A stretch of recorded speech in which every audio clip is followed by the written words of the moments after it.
Hello दोस्तों, स्वागत है आप लोग का इस यूट्यूब चैनल में। तो दोस्तों हम पढ़ रहे हैं क्लास 7 के एनसीईआरटी और क्लास 7 के एनसीईआरटी में आज पढ़ने वाले हैं चैप्टर नंबर 6 जिसका नाम है नगर व्यापारी और शिल्पीजन।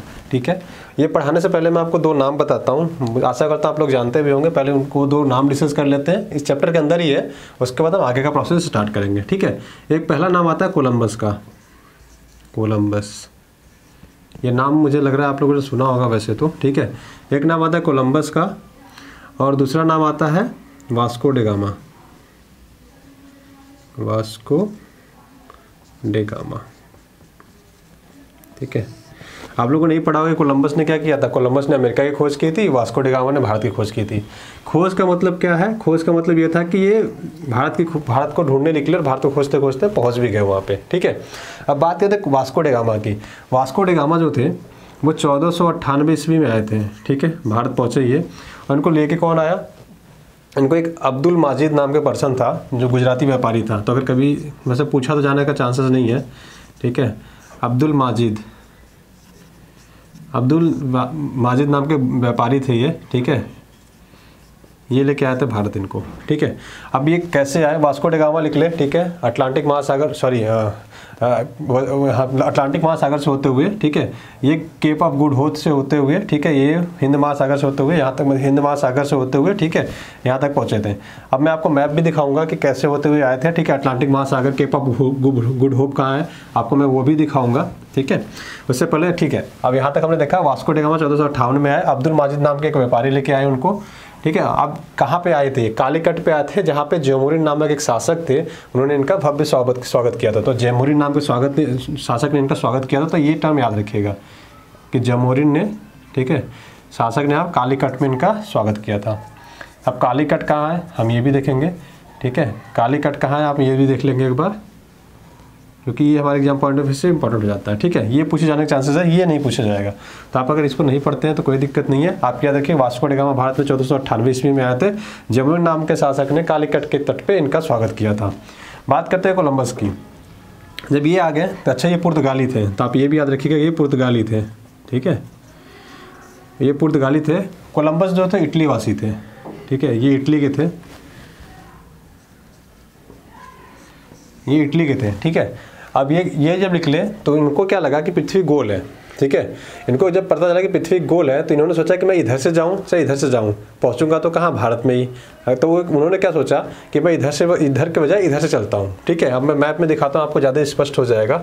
ठीक है, एक मिनट देखिए, ये है वर्ल्ड का मैप। ठीक है, इसको हम राजनीतिक मैप बोलते हैं, पॉलिटिकल मैप इंग्लिश में बोलते हैं। ठीक है, अब क्या हुआ, ये है देखो हमारा इंडिया। ठीक है, ये हमारा प्यारा भारत। अब क्या हुआ, यहाँ से चले पुर्तगाल, देखो यहाँ पे है, आपको दिख नहीं रहा होगा, मैं थोड़ा आगे तक करके दिखा देता हूँ आपको। ठीक है, आशा करता हूँ दिख रहा होगा, अभी दिख रहा है। ठीक है, तो देखो अब हुआ क्या कि देखो ये है पुर्तगाल। ठीक है, ये रहा पुर्तगाल और इटली यहाँ पे है। ठीक है, अब यहाँ से वास्को डे गामा चले, ऐसे होते होते होते होते यहाँ तक आते हैं, यहाँ पे गुड होप अंतरिम यहाँ पे। ठीक है, केप ऑफ गुड होप यहाँ पहुँचते हैं। यहाँ पे इनको एक गुजराती व्यापारी मिलता है। ठीक है, उसके हेल्प से क्या करते हैं, फिर ये इंडिया चले जाते हैं, यहाँ से होते हुए ऐसे ये इंडिया पहुँच जाते हैं। उसके बाद क्या होता है, इटली से निकलते हैं, कोलंबस यहाँ तक पहुँचते हैं। उसके बाद सोचते हैं कि मैं इधर से घूम के जाने के बजाय इतना घूम के जाना पड़ेगा। ठीक है, ये ऐसे ही सोचते हैं सीधा निकल जाऊँ और सीधा गोल घूमते हुए इधर से घूम के यहाँ इंडिया पहुँच जाऊँगा, इनको ये लगा। ठीक है, लेकिन जब ये घूम के इधर से निकलते हैं तो सबसे पहले पहुँच जाते हैं कहाँ? West Indies.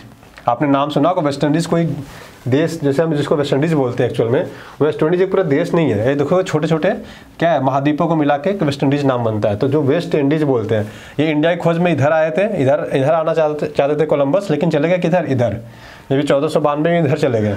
ठीक है, तो इसीलिए इस वाले पार्ट को हम वेस्ट इंडीज़ बोलते हैं। ठीक है, अब ये इधर से होते हुए कहाँ चले गए थे? अमेरिका चले गए, जहाँ इंडियंस रहा करते थे। फिर यहाँ पे ये कहा जाता है कि कोलंबस ने क्या किया? अमेरिका की खोज की।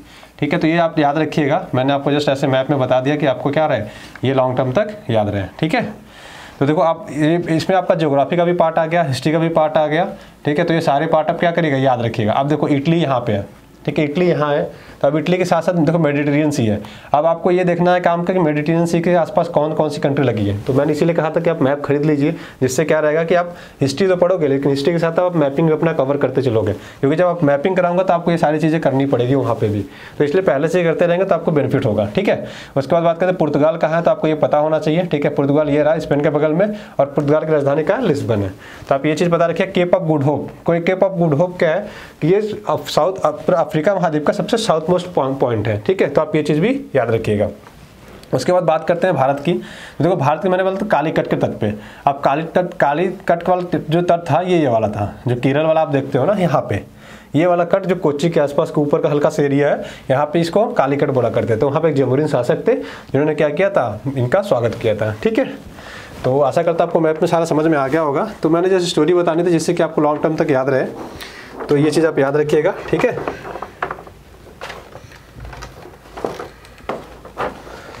सो ठीक है, हमने कोलंबस के बारे में पढ़ लिया और वास्को डी गामा के बारे में पढ़ लिया। अब चलिए सेशन को आगे बढ़ाते हैं।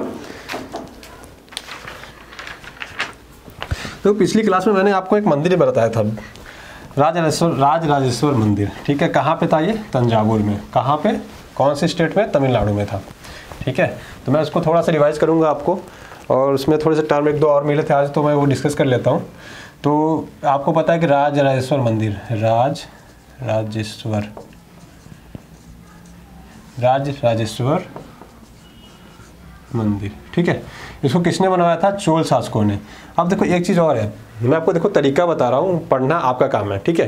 तरीका क्या है, जैसे देखो अब मैंने बता दिया चोल साम्राज्य, मैंने आपको देखिए इसीलिए मैं बताता हूँ। अब अगर कभी भी मंदिर का पूछ दिया, अगर आपको पता है कि मंदिर इस एरिया में है, अगर आपको शासक नहीं पता है, कभी क्योंकि एग्जाम में पूछ लिया जाता है कि बताइए कि ये मंदिर किसने बनवाया था, किस शासक ने बनवाया था, किस शासक के समय में बना था, ठीक है, किस वंश के समय में बना था, ऐसे पूछ लिया जाता है। तो उसके लिए आप लोग क्या करोगे, अगर मैंने इसलिए मैप में दिखाता हूँ कि देखो चोल कहाँ पे थे, पांड्य कहाँ पे थे, ठीक है, चेर कहाँ पे थे, चालुक्य कहाँ पे थे, और चौहान कहाँ पे थे। ये दिखाने का पर्पज ये था कि एटलीस्ट आपको क्या रहे उस एरिया को के बारे में आप पढ़ सको, अगर एरिया के बारे में पता है। अब आपको पता है कि राजराजेश्वर मंदिर कहाँ है, तंजावुर में है, तमिलनाडु में है। चलो मैंने मान लिया कि तमिलनाडु में। अब मैं आपको 4 ऑप्शन दूँ ऐसे, ठीक है। इसको किसने बनवाया था, चोल ने बनवाया था, चालुक्य ने बनवाया था, ठीक है।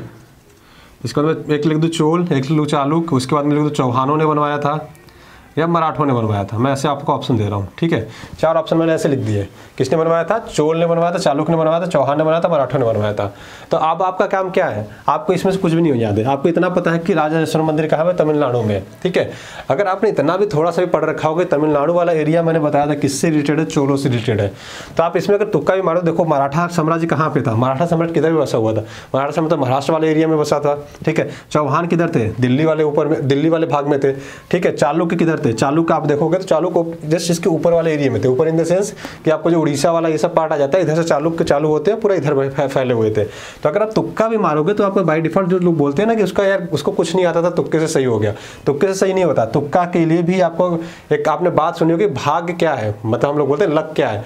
लक दोस्तों यही है कि अवसर से आपका मिलन हो जाता है, कब, लेकिन जब आपने पढ़ रखा हो तब, ठीक है। तो यही है। अगर देखो आप इसमें आपको कुछ भी नहीं पता था फिर भी हमने गेस मारा, ठीक है। यूपीएससी में आपको गेस बहुत मारने पड़ते हैं, क्योंकि अगर आप 100 क्वेश्चन आ रहे हैं तो आप ये नहीं सोचिए कि आप 100 में से 100 क्वेश्चन कर जाएंगे। आप कितने भी पढ़े लिखे हो, 100 में से आपको मैक्सिमम 60 क्वेश्चन आते रहेंगे, याद रखिएगा। 100 में से 60 क्वेश्चन आते रहेंगे, जिसमें से आप ये मान के चलो कि 10 तो आप गलत कर ही दोगे, ठीक है, 50 सही करोगे। आप रोबोट नहीं हो, आप मशीन नहीं हो कि आप 60 क्वेश्चन करोगे, 60 के 60 सही होंगे। तो आप ये चीज़ भी याद रखिएगा, ठीक है। तो आपको कम से कम 80 क्वेश्चन अटेम्प्ट करने पड़ते हैं, मतलब 80 क्वेश्चन अटेम्प्ट करेंगे तो ये मान के चलिए कि आप 20 गलत होंगे, ठीक है, 60 सही होंगे, तब जाके आप क्वालिफाई हो जाते हो, ठीक है। लोग ज़्यादा, आप तो जो ट्रेंड चेंज हो रहा है उस हिसाब से तो कहा जाता है कि ज़्यादा से ज़्यादा आप क्वेश्चन अटेम्प्ट करिए, ठीक है। बट सबके अपनी अपनी ओपिनियन है, तो पीटी आएगा तब उस चीज़ को डिस्कस करेंगे। तो ये देखो तरीका है। अब आपको पता है राजराजेश्वर मंदिर किसने बनवाया था, चोल शासक ने बनवाया था। किसने बनवाया था, राजराज प्रथम ने, ठीक है। ये चीज़ मैं बता चुका हूँ, ये चीज़ आप याद रखिएगा, नोट डाउन करके रखिए, क्योंकि देखो ये जो इंपॉर्टेंट मतलब ये मंदिर से है वो मैं बताते चल रहा हूँ, ठीक है। इसलिए बताते चल रहा हूँ क्योंकि आगे चल के आपको ये बहुत ज़्यादा काम आने वाला है जब आर्ट एंड कल्चर पढ़ोगे। अब ये पार्ट किसका मैं आपको बता दूँ, ये भी बता रहा हूँ, ठीक है। ये आर्ट एंड कल्चर का पार्ट है। आर्ट एंड कल्चर से हर साल लगभग 3 से 4 क्वेश्चन पूछे जाते हैं, ठीक है। आपको लग रहा है 3 से 4 क्वेश्चन छोड़ देंगे, लेकिन आप कहाँ छोड़ोगे, आप ये सोचो कि आप कहाँ कहाँ क्वेश्चन छोड़ोगे, तो ऐसा भी नहीं सोचिए, ठीक है। आप सारे कवर करोगे तो जाके आप 60-70% कर पाओगे। अब आप सोचोगे मैं 70% ही कवर करके 60% कर रही हूँ तो थोड़ा मुश्किल है, ठीक है। तो ये मैंने बता दिया आपको, ठीक है। अब देखो चोल साम्राज्य की बात करते हैं। चोल साम्राज्य में क्या होता था, ठीक है। चोल साम्राज्य में दोस्तों इनके टाइम पीरियड पे मैंने बताया था कि ये लोग मंदिर बहुत ही अच्छे मतलब भव्य बनवाते थे, बड़े बनवाते थे। तो उसका रीजन क्या था, इसका सबसे बड़ा रीजन था कि ये लोग एक तो पहले बात तो मूर्तियाँ बनाना जानते थे, कैसे कांसा प्रवृत्ति, मतलब जो प्रवृत्ति होती थी ये जानते थे। क्या कि ये लोग क्या करते थे कि टीन और तांबे को मिलाकर, ठीक है, तांबे प्लस टीन को मिला के क्या बनाते थे, मूर्तियाँ बनाना चाहते थे, ठीक है। बहुत ही अच्छी मूर्ति बनाते थे कांसे की। इसके बाद आपको एक टर्म और इसमें पढ़ने को मिलेगा जिसको हम बोलते हैं घंटा धातु। घंटा धातु मतलब जो घंटे लटकते हैं ना, ठीक है, जब उसको बजाते हो, ठीक है, मंदिर वगैरह हम देखते हो तो सेम वही कहानी थी, घंटा धातु। एक टर्म आपको यूज होगा यहाँ पे, घंटा धातु क्या होता है, ठीक है। घंटा धातु कुछ नहीं था, इसमें कहते देखो टीन और तांबे में क्या होता था कि मैंने एक बार बहुत पहले पढ़ा था, क्या पूरा पछड़ काल पढ़ा था, मैंने बताया था उस काल में लोगों को क्या पता था कि 85% तांबा और 15% टीन मिला के कांसा बनाया जाता है। ये लोगों को पता था ये टेक्निक उस टाइम पीरियड पे। तो सेम एक टेक्निक यहाँ पे भी है, लेकिन यहाँ पे क्या होता है कि ये जो इसमें क्या होता है कि टीन की मात्रा ना, टीन को हम रांगा भी बोलते हैं, ये चीज़ याद रखिएगा, टीन को हम रांगा भी बोलते हैं। बहुत लोग अपनी रियल मतलब नॉर्मल लाइफ में रांगा यूज़ करते होंगे, तो इसको रांगा भी बोलते हैं। तो ये चीज़ भी आप याद रखिएगा, ठीक है, इसको रांगा भी बोलते हैं। मैं यहाँ लिख दे रहा हूँ, इसको रांगा भी बोलते हैं, ठीक है। अब इसको रांगा बोलते थे तो इसमें क्या होता था कि इसमें रांगा की मात्रा ज़्यादा होती थी और टीन की मात्रा होती थी थोड़ी कम होती थी। इसके कंपेयर में टीन की मात्रा कम हो जाती थी, रांगे की मात्रा बढ़ा देते थे। तो जो धातु होती थी वो घंटे की तरह आवाज़ करती थी, ठीक है। तो इसको इसको क्या बोलने लगे, घंटा धातु बोलने लगे। ये दो टर्म आएंगे आपको, कांसा का और एक घंटा धातु का, ठीक है। इसके अलावा एक टर्म आता है क्या, लुप्त मोम तकनीक। लुप्त मोम तकनीक मुझे बताना था तो मैं लुप्त मोम तकनीक बताता हूँ आपको। ये चोल साम्राज्य के टाइम पीरियड पे ही हुआ, ठीक है। अब लुप्त मोम तकनीक क्या थी हम ये देख लेते हैं। देखिए लुप्त मोम तकनीक, ठीक है। लुप्त मोम तकनीक क्या थी ये जानिए, ठीक है। देखो लुप्त मोम तकनीक में क्या होता था पहले एक बार बता देता हूँ, फिर मैं आपको बना के समझाऊंगा, ठीक है। देखो होता क्या था कि ये लोग क्या करते थे, पहले मोम की एक मूर्ति बनाते थे, ठीक है। मोम की मूर्ति बनाने के बाद क्या करते थे, उसके ऊपर जो मिट्टी घोल के उसके ऊपर लिपाई करते थे। लिपाई इन द सेंस एक मिट्टी की लेयर चढ़ाते थे, ठीक है। उसके बाद उसको गर्म भट्टी में गर्म करते थे और उसके नीचे जो होता था ना, मिट्टी जब सूख जाती थी तो उसके नीचे से पहले छेद कर देते थे। तो क्या होता था, जिसको मोम अंदर भरे होते थे पिघल के बाहर निकल जाती थी। उसके बाद ये लोग क्या करते थे, जो कांसा होता था ना, इसी कांसे को पिघला देते थे, पिघला के उसमें भर दिया जाता था, ठीक है। जब वो सूख जाता था, ठंडा हो जाता था, तो फिर ऊपर से जो मिट्टी की लेयर थी उसको फोड़ दिया जाता था। आशा करता हूँ समझ में आया होगा, नहीं समझ में आएगा मैं इसको एक बार फिर से बना रहा हूँ, कोशिश करिएगा समझने की, ठीक है। सपोज को इनको ये मूर्ति बनानी थी, ठीक है। तो इन्होंने क्या किया, पहले एक मोम का ऐसे कुछ बना लिया, माफ़ करिएगा मैं सही नहीं बनाऊंगा, ठीक है। ऐसे मान लो इन्होंने बना लिया, ठीक है, ये बना लिया ऐसे इन्होंने पहले मोम की बना ली। मोम के बनाने के बाद क्या, इसके ऊपर एक मिट्टी की लेयर लगा दी। मैं कलर चेंज करता हूँ जिससे आपको अच्छे से समझ में आएगा, ठीक है। इन्होंने क्या किया, इसके ऊपर एक मिट्टी की लेयर बना दी। मिट्टी की लेयर मतलब लिपाई कर दी इसकी। जब लिपाई की तो ये ऐसे हो गया, ठीक है। इसके बाद क्या किया, इसको सुखा लिया जब ये सूख गई मिट्टी, तो उसके बाद क्या किया इन्होंने, यहाँ पे छेद कर दिया। मान लो यहाँ पे छेद कर दिया, यहाँ पे छेद कर दिया ऐसे, ठीक है। अब क्या किया, इसको गर्म करने लगे। जब गर्म करने लगे तो जो अंदर मोम था ये धीरे धीरे पिघलने लगा। ये पिघल के धीरे धीरे धीरे धीरे धीरे धीरे धीरे क्या हुआ, ये पूरा खाली हो गया ऐसे। ये पूरा अंदर से खाली हो जाता है। खाली इन द सेंस जब आप अभी देखोगे तो बनने के बाद ये पूरा ऐसे हो जाएगा, ठीक है। ये जो रेड वाला एरिया ये वाला रह जाता था। इसके बाद क्या करते थे, ये जो खाली वाला क्षेत्र था ना, इसको उल्टा करके इसमें क्या करते थे, कांसे को कांसा जो बनता था उसको पिघला के इसी से भर दिया जाता था। यहाँ से भर दिए जाते थे ये, और इसको ठंडे होने के लिए छोड़ दिया जाता था। जब ये ठंडा हो जाता था तो इसमें क्या होता था, फिर ये जो ऊपर वाली लेयर थी उसको हटा, मिट्टी था, मिट्टी को फोड़ देते थे वो, फिर इसमें कांसा पिघल के एकदम जम सा जाता था और मूर्ति बहुत ही सॉलिड हुआ करती थी। तो ये थी मोम तकनीक बनाने, मतलब ये इसको बोलते थे लुप्त मोम तकनीक, ठीक है। इस तकनीक से क्या करते थे, मूर्तियाँ बनाते थे और ये इटली तक फेमस थी। बहुत दूर दूर तक इनकी क्या थी, मूर्तियाँ बहुत दूर तक ये फेमस थी, क्योंकि बहुत ही मतलब अनोखे तरीके से लोग बनाते थे, ठीक है। आज के टाइम पे क्या होता है, आज के टाइम हमें कुछ डेवलप करना होता है तो हम या तो हाथों से बना लेते हैं या तो हमारे पास बॉक्स साँचे आते हैं, उसमें हम क्या करते हैं, जस्ट बना लेते हैं, ठीक है। एक टाइम आपको आगे इसमें और मिलेगा हम्पी का, ठीक है। तो अब इसमें हमने लगभग सारा डिस्कस कर लिया। अब देखो हुआ क्या, जब ये लोग, आपको पता है कि जब इन्होंने मंदिर वगैरह बनवाने चालू किया, भव्य मंदिर बनवाने लगे, तो देखो मंदिर क्या था, मैंने आपको बताया था कि मंदिर धीरे धीरे क्या हुआ, मंदिर के जो मतलब जो मैनेजमेंट देखते थे उन्होंने क्या किया, व्यापार वर्ग में सम्मिलित होने लगे। मतलब व्यापार से रिलेटेड जितनी भी एक्टिविटी होती थी उसमें फाइनेंस पैसे लगाने लगे।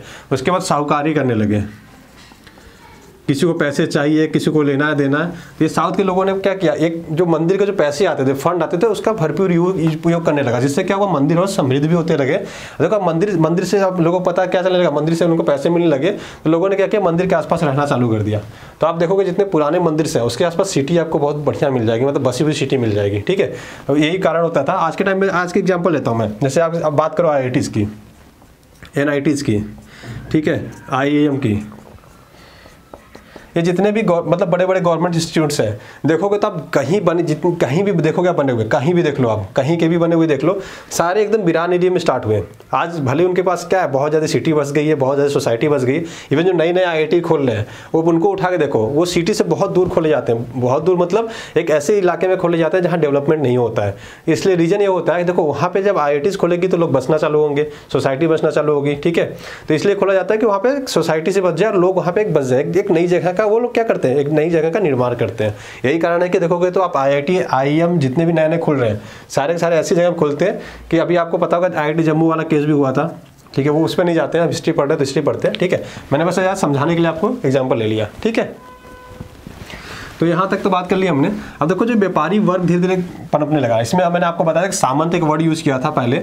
सामंत क्या होता था मैं आपको ये भी बता देता हूँ। देखो सामंत मैंने आपको बताया था पिछली क्लास में ही, पिछले क्लास में बताया था। सामंत क्या होता था, ये एक साहूकार तो नहीं, जमींदार कह लो आप। जमींदार को क्या कहते थे हम, साहूकार, सामंत कहते थे। ठीक है, जमींदार वर्ग क्या थे, सामंत ही होते थे। तो इन्होंने क्या किया, जब ये व्यापार वर्ग में भाग लेने लगे तो इन्होंने धीरे धीरे व्यापार करना चालू कर दिया। और इन्होंने क्या किया, जो बड़े बड़े जमींदार थे ना, इन्होंने अपना संघ बनाना चालू कर दिया। धीरे धीरे क्या किया, इन्होंने संघ बनाना चालू कर दिया। देखो अगर कोई सपोज करो कोई मूर्ति बेच रहा है, तो इस टाइप की मूर्ति इतने से कम कीमत पे कोई नहीं बेचेगा। कहीं ऐसा ना हो कि आप 100 रुपये की बेच रहे हो और कोई आके 10 रुपये की मूर्ति बेच के निकल गया। तो उन्होंने कहा कि ऐसा काम नहीं होगा, अगर हम 100 रुपये की मूर्ति बेचेंगे तो सबकी सहमति होगी और सारे लोग 100 रुपये की ही मूर्ति बेचेंगे। तो इन्होंने क्या किया, एक संगठन बनाया। ठीक है, इन्होंने एक संगठन बनाया जिसमें कई संगठनों के नाम आप पढ़े भी होंगे, जैसे एक बनिया हिंदू समाज में बनिया समुदाय कहते हैं। ठीक है, हिंदुओं में जाओगे तो आप, हिंदुओं में बनिया समुदाय होता है। ठीक है, मुस्लिम में बोहरा समुदाय होता है।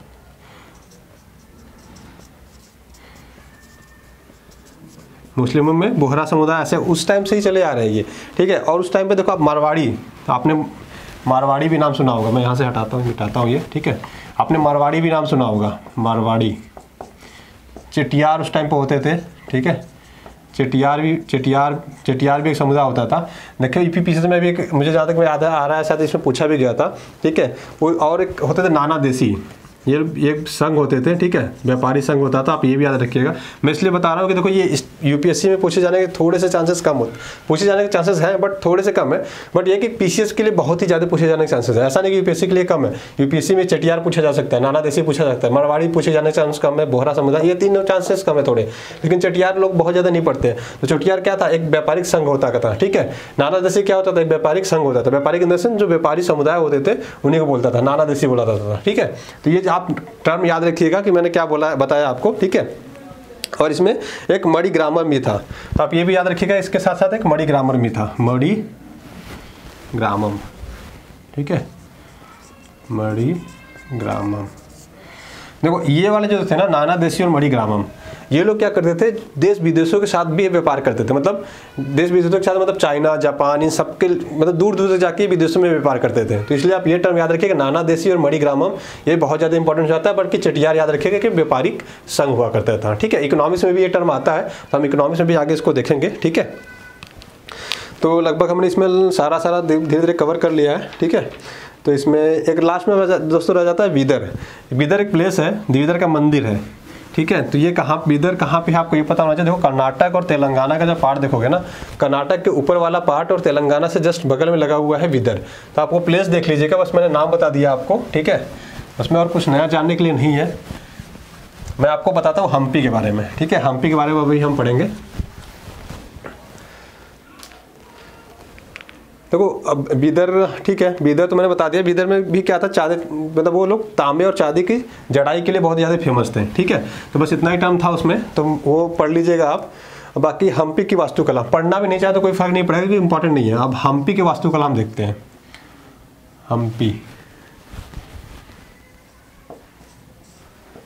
हम्पी की वास्तुकला।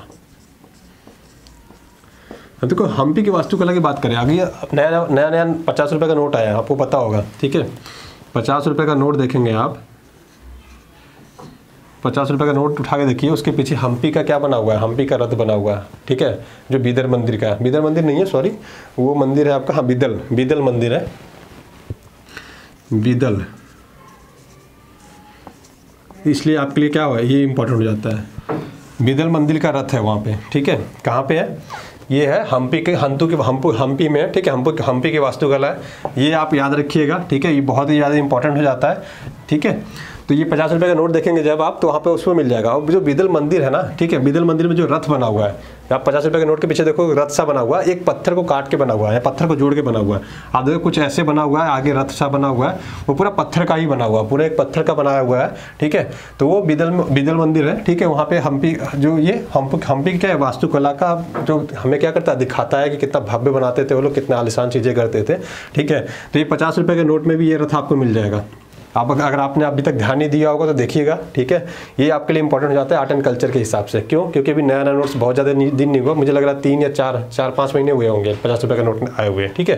तो इसलिए थोड़ा इंपॉर्टेंट हो जाता है, तो ये चीज़ आप याद रखिएगा, ठीक है। अब ये मैंने बता दिया, बीदल मंदिर का पत्थर का रथ बना हुआ है, इसलिए आप इंपॉर्टेंट है, ठीक है। अब हम देखो, ये तो एक इंपॉर्टेंट एक फैक्ट हो गया ये। दूसरा, हम्पी की जो वास्तुकला थी उसमें दूसरा फैक्ट एक बड़ा इंपॉर्टेंट था। जो हम्पी की दीवारें थी ना, दीवार वगैरह, जैसे आपके टाइम, आज के टाइम पे हम लोग क्या करते हैं, घर बनता है, घर के चारों तरफ दीवार बनाते हैं। तो इसके टाइम पे जो दीवार बनती थी ना, उनके टाइम पे जो दीवार बना वो क्या था, इसको हटा देता हूँ मैं। उस टाइम पे क्या हुआ दोस्तों, उस टाइम पे जो दीवारें बनी ना, उसमें गारे, चूने, मिट्टी का इसका कुछ भी प्रयोग नहीं है। जैसे आज के टाइम हम क्या करते हैं, सीमेंट का यूज़ करते हैं। तो उस टाइम पे क्या था, सीमेंट तो होता नहीं था, तो उस टाइम पे क्या होता था, गारा और ये चीनी मिट्टी वगैरह, मिट्टी होता था, उसका यूज़ करते थे, गारा और चूने का। चूना क्या होता था, नॉर्मली जो आप ये कह लो कि जो ईंट बनाते हैं, ईंट के बाद जो उनकी राख निकल जाती है ना, उसको हम चूना बोलते थे, ठीक है। उसको मिट्टी के साथ मिक्स करके उसको गारा मिट्टी बना देते थे, ठीक है। गारा क्या होता है, नॉर्मली आप मिट्टी को क्या करो, बहुत ज़्यादा वो कर दो, ठीक है, मिट्टी के साथ पानी मिला के मिक्स कर दो, तो उसको हम गारा बोलते थे। तो देखो होता क्या था कि पहले के जो दीवार बनाते थे ना, उसमें वो गारा मिट्टी का प्रयोग ही नहीं करते थे। इस हम्पी की जो वास्तुकला थी उसमें यूज ही नहीं करते थे वो लोग, ठीक है। कोई मतलब पूरी दीवार खड़ी कर दी उन्होंने, और उसमें कोई भी मतलब सीमेंट भी यूज़ नहीं हुआ, मिट्टी भी नहीं यूज़ हुआ, और मिट्टी गारा कुछ भी यूज़ नहीं करते थे। तो करते कैसे थे मैं आपको ये बताता हूँ। सपोज ये ईंट थी, ठीक, एक और ईंट रखा इन्होंने, फिर यहाँ पे एक ईंट रख दिया, फिर ऐसे मतलब पूरा ऐसे मिक्स करके इन्होंने क्या किया, पूरी दीवार खड़ी कर दी। इससे क्या हुआ, ये ईंट ही एक दूसरे को बांधे रखा इन्होंने, ईंट से नहीं, सारा एक दूसरे को बांधे रखा था। यही कारण था कि ये लोग ऐसे ही घर बना दिया करते थे, मतलब ऐसी दीवारें खड़ी कर देते थे। अब देखो ये गिरने के चांसेस कम हो जाते हैं। क्यों? क्योंकि अगर हम एक सीक्वेंस से खड़ा करते हैं, अगर हम इसको ऐसे सीक्वेंस से खड़ा करते, ठीक है, ऐसे अगर एक सीक्वेंस से खड़ा करते तो गिरने के चांसेस क्या थे, बहुत ज़्यादा थे। हल्का सा धक्का लगा के गिरा सकते थे। लेकिन उन्होंने ये टेक्निक यूज़ की, देख रहे हो आप। इस टेक्निक से उन्होंने क्या किया, मतलब दीवारें खड़ी करनी चालू कर दी। अब देखोगे तो पहले की जो दीवारें बनती थी, इतनी मोटी मोटी दीवारें बनती थी। तो एक ईंट मैं बता रहा हूँ, एक ईंट ऐसे ही हम ढेर सारी ईंटें लगा दें तो कितनी सॉलिड दीवार बन जाएगी। तो उस टाइम पे ये लोग ऐसे दीवारें बनाते थे, ठीक है। तो ये सब इतना ही था इसमें, ठीक है। हम्पी की वास्तुकला के बारे में बता दिया मैंने। एक तो ये दीवार है, बिना गारी मिट्टी के बनाते थे, आपको ये पता होना चाहिए, ठीक है। क्वेश्चन कैसे बनेगा आप ये याद रखिए, ठीक है।